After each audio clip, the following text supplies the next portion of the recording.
But then again, ordinary people don't have this ability, right? How long has it been? Why don't you lie down for me? This guy's talent is really scary. 10 minutes later, the three of them drove back to the Phoenix Spring Mountain racetrack. The place was still lively, and Lee Mo was still sitting on the side of the road smoking in a daze. Why is Racer God back?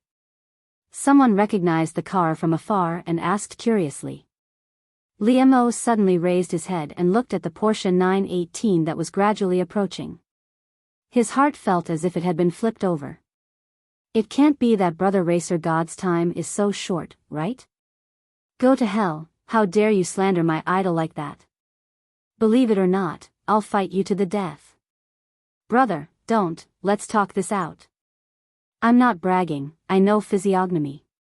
Do you know what Brother Racer God's physiognomy represents? What? That's the face of a jackal, wolf, tiger, and leopard, do you understand? It's the kind of scary face that can sleep with 10 women in a night. The masculine aura on his body is soaring to the sky, like a rainbow piercing the sun. The young man who was chatting with the fortune teller looked up at the night sky. Then here's the problem. It's nighttime now, so where is the sun? Tisk, mortals. Some are insects and I can't talk about ice. This fake fortune teller who was pretending to be a fortune teller would never have guessed that he had actually revealed the greatest secret of heaven. Lee Mo, we've returned your woman to you in one piece. Don't King cry like we're the ones who bullied you. Are you trying to make me feel a little guilty? Chen Guang stopped the car beside Lee Mo. Lu Fei opened the door to let the girl out as she spoke to Lee Mo. Lee Mo smiled bitterly and shook his head. I wouldn't dare. I didn't think that way, Sister Lu Fei. You can think whatever you want, but remember today's lesson. Be nice to women and live like a dog. Don't live like a walking genitalia. If it wasn't me and Chen Guang here today, but someone weaker and incapable, think about what would have happened to them. Would you let them off so easily? Don't think that just because you're a little capable, you can be arrogant. Grow a brain, or you'll fall to the ground sooner or later. It's also because I'm in a good mood today and can't be bothered to argue with you. Otherwise, do you really want to pick up your woman? Do you believe that I can beat you to death? Lu Fei said this and waved her hand coolly. Let's go. After driving far away, Chen Guang said, You're kind enough to teach others a lesson. Lu Fei sighed. I can't help it.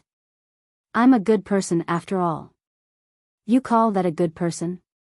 You tormented me and the other girls like that. Chen Guang's lower body began to swell in pain. He had been tormented by her for too long without a place to rest.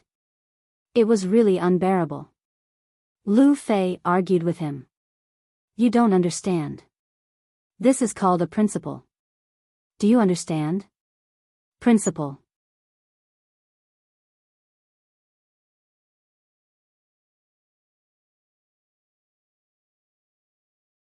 In the end, he found out that Chen Guang was entangled with his cousin's niece, Zhuo Jingxi, and got first-hand news. Although the people of 8 Weekly were punished badly, and there were still more than 100 people lying in the hospital, it was worth it no matter how big the price was.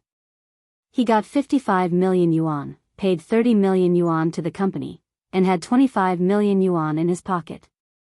If the company divided the spoils according to the rules, he would get almost 10 million yuan. It was worth it. As long as he had money, everything was negotiable. Zhuo Wei's heartbeat gradually sped up. He felt that it had not been easy for him all these years. He had worked so hard for Lu Chao. In order to back up Lu Sherwen, he had endured all kinds of hardships and tiredness. In the middle of the night, he would lie in the grass full of mosquitoes, just to take a photo of someone entering and leaving the neighborhood.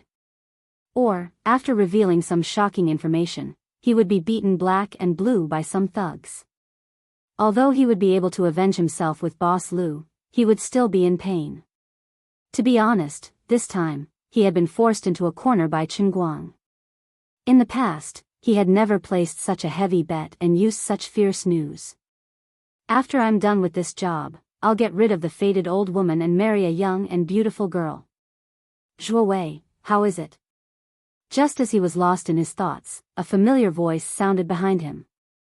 Zhuowei suddenly turned around and saw Lu Chao standing behind him with a smile. He was shocked. Why did Boss Lu come at this time?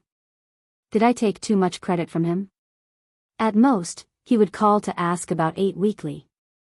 In order to avoid arousing suspicion, he had never had any contact with me in public. This is bad.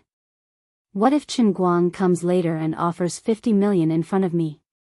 How am I going to make up the difference in the middle? Zhuowei panicked a little, but he forced himself to calm down. Boss, why are you here? He tried his best to act like he was very surprised. Lu Chao, who knew the inside story, saw his unnatural expression and sneered in his heart. You're still worried that you can't get dirty money? You should be worried about your own life. Later, if Chen Guang wants you dead, you'll die. If he wants you to live, you'll live. I can't protect you. It's nothing. I passed by here and saw you making such a big commotion, so I came to take a look. I'll be leaving in a while. Oh right, come over here. I have something to ask you. Lu Chao said as he turned around and walked into the small conference room next to him. Zhuowei was a little confused, but he didn't think too much about it and followed him into the small conference room. In the hall outside, familiar reporters were huddled together, taking advantage of the last bit of time before the press conference to chat with each other. Everyone, to be honest, before I left, I had already handed in the manuscript. So powerful?